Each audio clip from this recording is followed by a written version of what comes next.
It's going to be great to just worship God with no intervention from the devil, no hassle from demons, you know.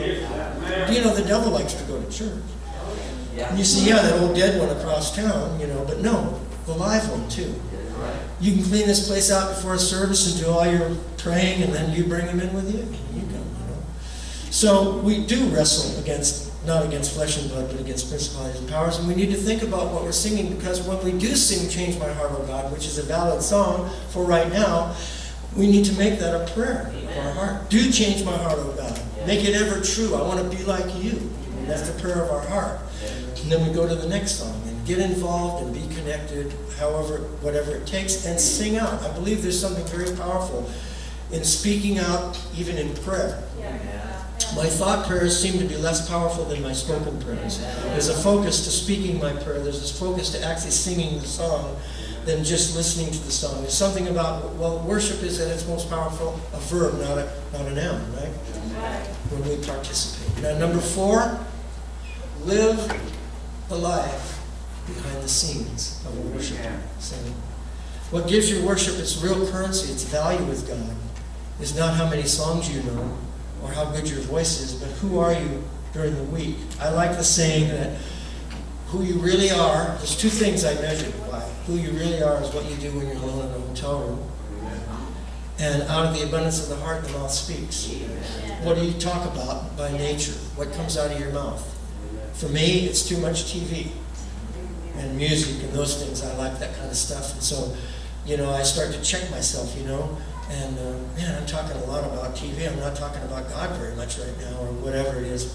In my defense, I don't have much recreation in my life. I don't golf. You know, my life is public, and I'm always dealing with people. And my idea of a vacation would be to have 3 days to lay in my bed and sip coffee and watch TV.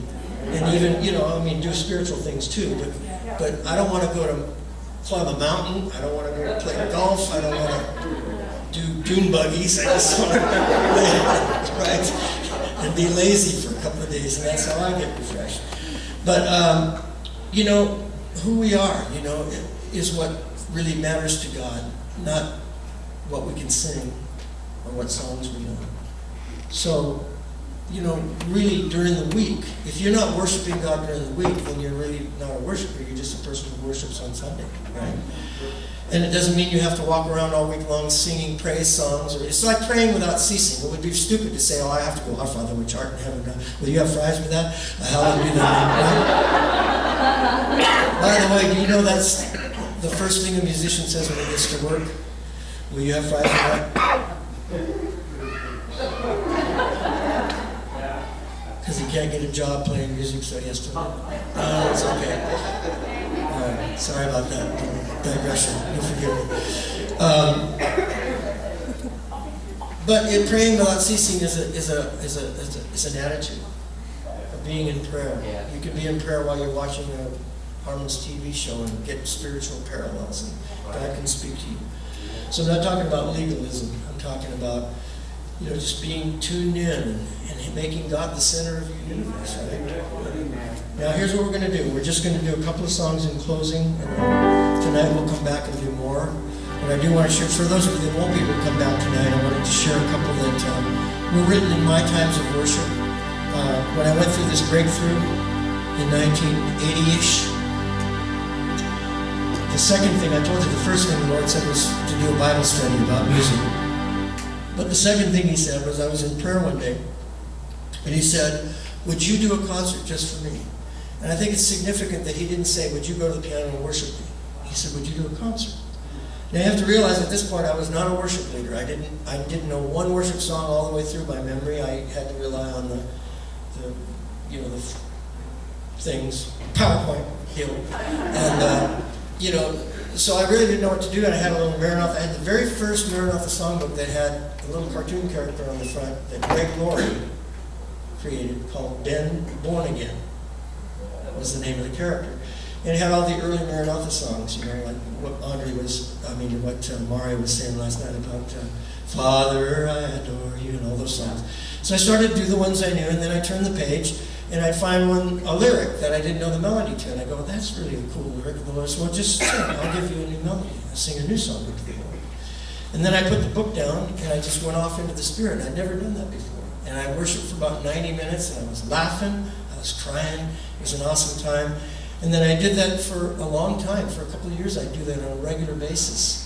And I kept a little, I had one of the very first, remember the Sony cassette Walkman? It was blue and silver.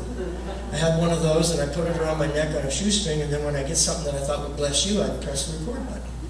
Well, those things made their way into different albums over the years, and I've got 2 worship CDs, one called Voice of the Wind and one called Evening Shadows, that are actually, most of the songs are written in my times of worship. So I discovered this freedom in worship that I'd never experienced before.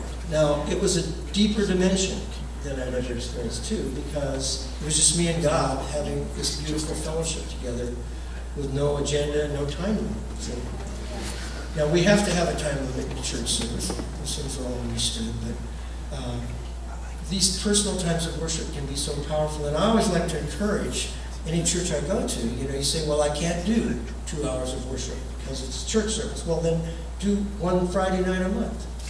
And do 2 hours and just come in and have the congregation that wants to come in and worship for a couple of hours, or until the Lord tells you to go home.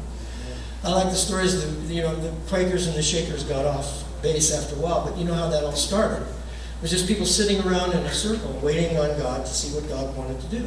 And I think the beginning of it was probably a very pure origin, and then they got into all the shaking, and that's why they call them the Quakers and the Shakers.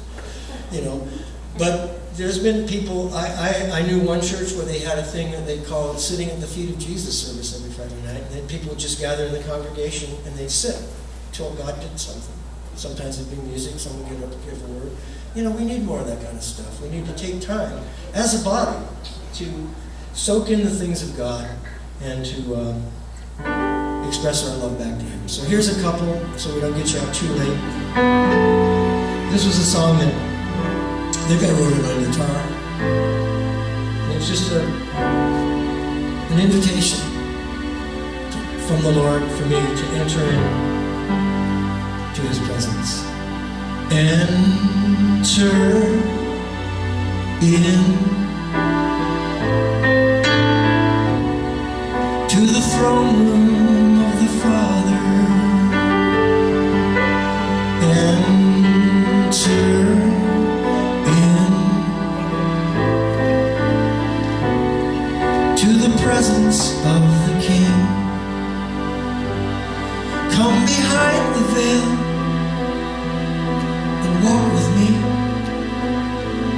in the cool of the day. I'll walk with you, for where I am is paradise. Look into my eyes, look into my eyes. How I long for you, as you long for me. Won't you take the time to visit for a while? For your precious presence brings joy to my heart. Oh, now my child, won't you come on through and enter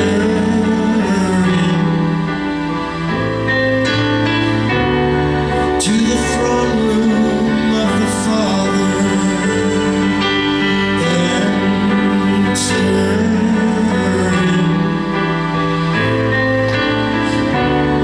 to the presence of the King.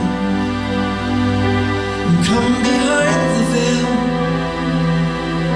and be my love in the secret place. I wait for you. Be one with me, for I'm in you, you're in me. We are one.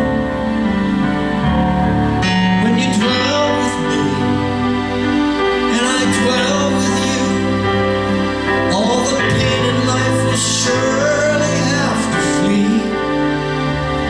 For between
real easy to pick up as long as you learn and join in.